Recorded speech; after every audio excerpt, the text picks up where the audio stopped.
Inflácia potichu ničí tvoje poistenie a ty si to možno ani nevšimol. Ceny nehnuteľnosti a oprav rastú, ale ak si neaktualizoval poistenie, si v probléme.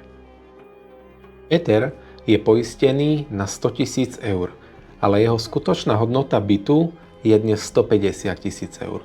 To znamená, že je podpoistený o 33%. A čo to znamená pri škode? Ak by vznikla škoda v hodnote 100 000 eur, poisťovňa by mu vyplatila len 66 000 eur.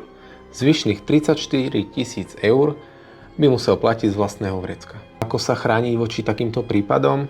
Pravidelne aktualizovať poistnú sumu bývania, zapnúť indexáciu na poistných zmluvách a nepodceniť rast cien. Vieš, na akú hodnotu máš poistenú svoju nehnuteľnosť? Napíš mi do komentára.